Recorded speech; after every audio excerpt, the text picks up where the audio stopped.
everybody.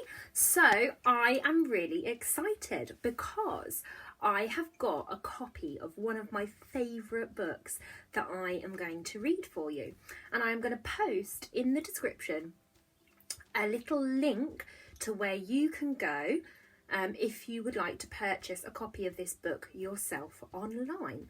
Now, if you are in my class or if you're in year 5 at the school that I teach at, then you will remember this book because we have read pretty much all of it. Some of you have read all of this book, and we were super lucky to have a visit from the author earlier in the year. She came all the way from London to come and see us, so we're really excited. And if you haven't read this book before, then I can definitely recommend it. We read this book when we were learning all about World War II, and I'm going to show you a copy of the book now. This book is called The Umbrella Mouse, and it is written by Anna Fargher, and I'm going to read you the blurb on the back. It says, "Above all, we must be brave." 1944, and London is under attack. The umbrella shop that young mouse Pip Hanway has called home all her life is destroyed by a bomb, forcing her to begin a perilous quest to find a new home. But the only way to get there is by joining Noah's Ark, a secret gang of animals fighting with the resistance in France, operating beneath the feet of human soldiers. Danger is everywhere as the enemy closes in. Pip must risk everything to save her new friends. Now, I absolutely adore this book, but I always think it's very important when you're listening to a story to make sure that you are comfortable. You can see here that I'm sitting on my comfy chair. I've got my nice cosy cardigan on, and I've even got a little blanket and a hot drink. So what I want you guys to do is pause the video, and I'd like you to make sure that you're super comfy. So get yourself a nice cushion or a blanket, or make sure that you're sitting somewhere that you're really comfortable, and then we will make sure that you really enjoy this story. So you might even want to get yourself a little drink.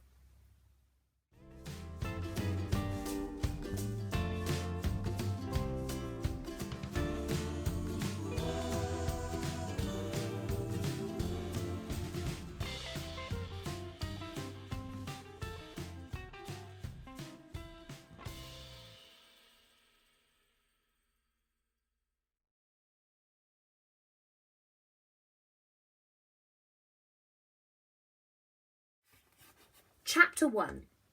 James Smith and Sons Umbrella Shop, London, 1944.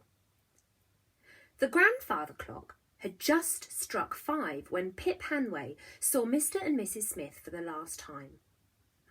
Watching them closely, with her whiskers twitching on her cheeks, she peered out from under her umbrella canopy and tightened her tail around the end of one of its metal ribs, hoping more customers would soon visit the shop to tell more stories of far-flung places she dreamed to see. Mr. Smith was standing behind the long mahogany counter, smiling at his wife as she dusted the umbrellas in the shop window. She fluttered from one umbrella to the next as the June sunlight poured inside, all the time having no idea that a small family of mice were secretly living inside her precious antique umbrella, occupying pride of place at the front of the display. It had once belonged to the first man to use an umbrella in London, Jonas Hanway. His great-nephew donated it to the first James Smith over 100 years before, and when Pip's father's family moved into the building shortly afterwards, they made the Hanway umbrella their home. They became the first English umbrella mice, so proud of their house and its owner that they named themselves after Jonas Hanway himself. Nevertheless, if Mrs. Smith had known that they were there, Pip thought with a giggle that crinkled the fur on her nose. She would have pulled up her skirt around her knees, climbed on top of the shop counter and screeched like a kettle bubbling on the stove. Pip and every other Hanway mouse before her had passed their days in the same way. As the red buses rumbled past the shop on Bloomsbury Street, Pip and her parents secretly nestled together high up inside their umbrella where it was safe and dark, and when they weren't sleeping, watched customers come inside James Smith and Sons to buy Mr. Smith's handmade umbrellas. The shop was always busy, despite the country being at war for the last 5 years. As long as there's rain, there's business, Mr. Smith would say, even when there was not a cloud in the sky. If we go back to Gignees in the summer, we might melt like the ice cream, Mrs. Smith was saying for the second time that day. And you know how Peter hates feeling too hot. She had spoken about Gignees every breakfast, lunch and supper since their son Peter was sent to fight in Normandy 3 weeks before. The little Italian town had the only umbrella museum in the world, and Mr. and Mrs. Smith had been planning to take the Hanway umbrella there for years to organise a special exhibition with the owner of the museum.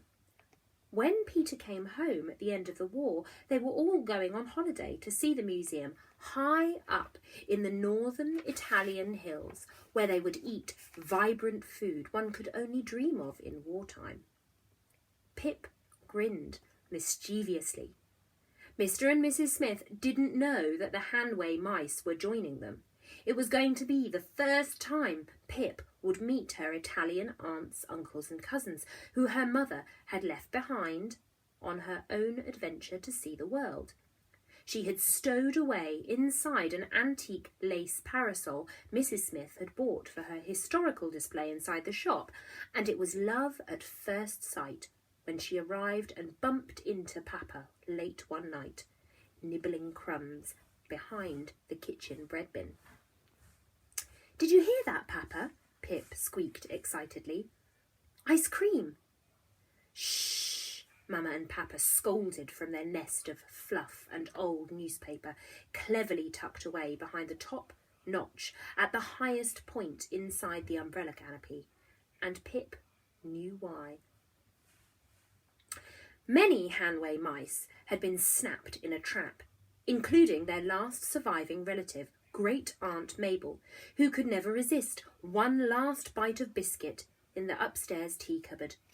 Mrs. Smith's ears were as sharp as a bat's, and if she thought she heard even the tiniest of squeaks, traps would be hidden throughout the shop and the flat above. But Pip didn't care how noisy she was. She'd never be stupid enough to end up like greedy Aunt Mabel. Besides, ice cream and Peter were the best things she'd heard all day, especially after eating another dry crust of Mrs. Smith's wartime loaf of bread.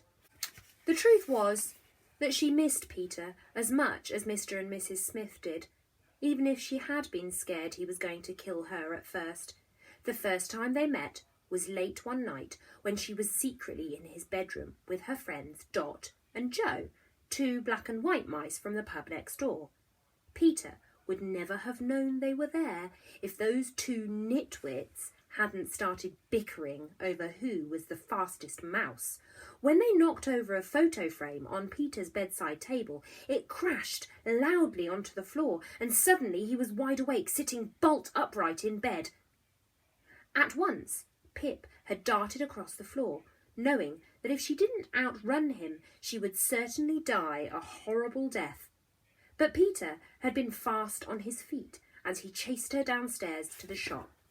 He was at her heels when she sprinted up the umbrella pole to safety, curling up beside her parents, who had still been fast asleep in their nest at the top of the canopy. Pip had trembled with terror at that moment, feeling sure she had led a monster straight to her family. But instead of hurting her, Peter had simply turned around and gone back to bed. Soon after, he started leaving crumbs under the umbrella when Mr. and Mrs. Smith weren't looking. Pip was always the first to find them, so her parents never suspected that Peter knew where they lived. The last time Pip had seen Peter was the morning he had left to go to war. When he rescued her from the deep kitchen sink, she had slipped inside it, and hearing him come into the room, Dot and Joe had panicked and left her behind. He had gently cradled her in the palm of his hand and stroked her white underbelly before carefully putting her back beneath her umbrella. But Pip could never tell Mama and Papa about her adventure. Then they'd know she had been sneaking out of the umbrella to explore while they slept. And we can't possibly leave the shop to go to Gigneys in the autumn or spring. They are our busiest months, Mrs. Smith continued, and business is good in winter too, especially around Christmas. When the war is over and Peter comes home, Mr. Smith said softly, walking to her and placing his arm around her shoulders, he won't mind what time of year we go. Her voice had quivered with sadness, and she stopped to clear her throat before continuing. The truth was that even if Peter did find his way home, he would no longer be the same boy Mr. and Mrs. Smith knew. He was a man they could not protect from the cruelty of war, and those men didn't often go on holiday with their parents. And he'll be home soon, love, Mr. Smith said, tenderly kissing Mrs. Smith's forehead, her eyes at once filling with tears. I can feel it in my bones. A knot of worry tightened in Pip's stomach. For the last 3 weeks, everyone who came into the shop had been talking about the D-Day landings in Normandy and how many thousands of soldiers had died in the battle there. A brass bell jingled loudly as the front door to James Smith and Sons swung open and a young woman with brown hair tied back with a green ribbon stepped inside. Bedtime soon, Miss Pip, Mama said from high up inside the umbrella. Pip's tail flicked irritably as she glanced up to see her mother busily fluffing their nest with her paws. It's late. But, Mama, I just want to see who this customer is. All right, one more customer, and I want no arguments when they leave. Why is it, Pip thought with a frustrated sigh, that those few extra minutes before I'm meant to be in bed are always the most fun and quick to pass? She hoped this girl was interesting and stayed a while. Good morning, Mrs. Smith said, approaching the young woman across the shop floor. Can I help you? Hello, she said, closing the door behind her with a final rattle from the bell. She smiled warmly. Yes, I would like to buy my father a birthday present. We have a number of gentlemen's umbrellas here. Do you think you would like a solid stick? Mrs. Smith said, pointing to a plain, wooden-handled umbrella in a nearby display. Or a carved one. We have all sorts of animal heads, if you think you would like one of these. How lovely, the young woman said, looking delighted as she touched the tiger's head, snarling from a timber handle. I think he'd like that. We used to go to the zoo all the time in Berlin. Berlin? Goodness, are you a refugee? I would never have guessed. Your accent sounds completely English. Yes, we had to leave Germany in 1933 when I was 9 years old. If we had waited any day longer, the Gestapo would have arrested us. Your family must have been terrified. Yes, we were, she said solemnly. My father is still on their blacklist for speaking out against the Nazi Party in the newspaper he used to write for. We escaped on the train and stayed in Switzerland and Paris before we arrived here in 1935. She smiled to herself. It's funny, I must have lost my accent in the last 9 years, although I have never forgotten my German or my French. She paused and shook her head sadly. We were very lucky. After all the terrible things that have happened in my home country, I can't imagine ever living there again. I think England is where I belong now. And you're very welcome here, my dear, Mr. Smith said, with a kind nod of his head. So is your father, Mrs. Smith said, nodding too. And as an honorary Englishman, he really must have an umbrella. I'm afraid he may never get used to the cold and damp weather we have here, but a fine shelter from the rain will help. You should try the winter in Berlin, she laughed, turning back to the carved umbrella handles, her eyes narrowing slightly as she made her decision. I think I'd like that one, with the mouse carving, she said, pointing to it. It's his nickname for me, and he's always trying to catch them and set them free in the park. Pip let out a muffled squeak of joy. She always liked it when people picked the mice umbrellas. Very good choice, said Mrs. Smith. I shall wrap it up for you. Oh, yes, please. Follow me, she said, leading her to the far end of the shop's long mahogany counter. Which wrapping paper do you think your father would like? Behind them, the front door jangled open again as another customer arrived and closed the door behind him. Recognising the man taking off his fedora hat, Mr. Smith briskly approached him, while Mrs. Smith chatted to the woman on the other side of the shop. Papa! Pip cried with excitement, immediately remembering the man's stern, unremarkable face. Shh! Pip, for Whisker's sake, Mamma said. It's the spy man, she whispered as loudly as she could. He must have come to collect the umbrellas we found in the downstairs workshop. Let me have a look, Papa said, eyes twinkling with enthusiasm. Hastily clambering out of their nest and down the pole of the Hanway umbrella, Papa expertly hopped and jumped along its metal stretchers to meet Pip, wrapping his tail around the end of one of its metal ribs to peer out from under the canopy onto the shop floor. It's a pleasure to see you again, sir, Mr. Smith said, warmly shaking the man's hand. Please wait here. I'll be back with your order in a moment. Mr. Smith turned away and stepped behind the shop counter. As he disappeared through a swinging door that led to the downstairs workshop, the man patiently waited under the shop's butter-coloured signs. His eyes drifted over big Victorian lettering which read James Smith and Sons Umbrellas, and the framed black and white photographs of Mr. and Mrs. Smith and their umbrella manufacturing ancestors proudly hanging on the wall behind the shop counter. It's definitely him, Pip said, speaking rapidly. He had been hoping to see this man again. There wasn't another customer like him. He had been in the shop a month ago and quietly given Mr. Smith technical drawings to build 3 special umbrellas that Pip and her parents had then searched for in the downstairs workshop. Each had something very secret woven into its design. One handle separated from its umbrella pole to reveal the hidden blade of a sword.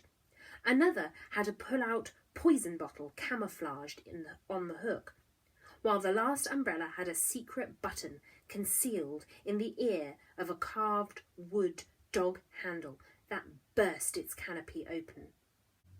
You're right, Papa whispered, with a grin that creased the fur around his eyes. He'll be a member of Churchill's secret army, fighting to defeat the Axis powers. Only the very bravest souls survive. Most of the time, nobody knows who they are. They could be anyone from Peter to Father Christmas. And he'll be giving his special umbrellas to secret agents in Europe, probably the French resistance. Although a hidden button in an umbrella handle isn't that typical, we have one on ours. Look! He proudly pointed a paw to one of the fig leaves carved into their umbrella handle. The King of Persia gave this to Jonas Hanway when he was on his travels there. It's very special to have a silver handle inlaid with gold like ours. Yes, I know, Pip interrupted, sullenly, rolling her eyes with boredom. The last thing she felt like was the same old history lesson from Papa. Jonas Hanway, the traveller and the charity man that built the hospitals, who was the first man to use an umbrella in London, she said, huffily, predicting what he was going to say. You've told me about him 1,000,000 times. Mr. and Mrs. Smith waffle on about him every chance they get as well. Knowing how you got your name and your home is no boring matter, young Pip, said Papa angrily, his whiskers drooping with hurt. Your great-great-great-great-great-grandfather took Hanway for our family name because he admired Jonas Hanway for all the kindness he showed to those worse off than him. That's something to be proud of. Furthermore, this umbrella is one of the first to be used in England. Just think how common they are now. You live in a piece of history. Not only that, your family has been inside this umbrella since James Smith & Sons umbrella shop was built over 100 years ago. That's rare, my girl. I know how important our home is, Papa, she snapped, her hackles bristling with impatience. You tell me the same stupid story all the time. Right, enough of your temper, Pip, Mamma said firmly, standing by their nest with her paws on her hips. You're tired. It's time for bed now. Just one more minute, Mamma, she protested, craning her neck to see Mr. Smith hand the man a long parcel wrapped in brown paper and tied with string. After shaking Mr. Smith's hand, the man turned to the shop's front door. Pulling it towards him with a clang from the bell, he paused to hold it open for the young woman, smiling gratefully as she passed through it with her father's birthday present tucked under her arm. After giving a brief, official-looking nod, the man put his fedora hat back on his head, stepped out into the sunshine and faded into the endless crowd walking up and down Bloomsbury Street. No, Mamma said, the shop will still be here tonight when it's safe for us to go outside. But there won't be any customers. They'll come again tomorrow morning. You can listen to more of their stories then. Come on, madam, Papa said in a tone that Pip knew was pointless to argue with. Besides, all the customers had left now, and she couldn't think of another excuse to stay up longer. The shop would be closing soon. Off we go. Hopping from one metal umbrella stretcher to another, they scaled the pole to their nest. Pip yawned loudly, knowing that if she behaved now, Mamma and Papa would never suspect her of sneaking out of the umbrella once they were asleep. Then she'd be free to listen to whoever she liked and explore whatever part of James Smith & Sons umbrella shop she wanted, so long as she stayed out of sight. She smiled to herself excitedly as she curled up into a little ball beside them and rested one of her big ears against Mamma's soft, furry chest. Pip was soon asleep, but years of practice meant that she was wide awake again a few hours later. She listened to the even, fluttering thud of her mother's heartbeat and waited for the gentle rumble of her parents' snores before silently sneaked back down to the umbrella pole to watch the customers come into the shop once more. The grandfather clock clunked mechanically as if it was clearing its throat, and Mrs. Smith glanced at its fearsome brass face as its familiar melody began to strike 5 o'clock. It was just before it finished playing the Westminster chimes that it happened. As if from nowhere, a terrible crash thundered through the shop, and nothing was ever the same again.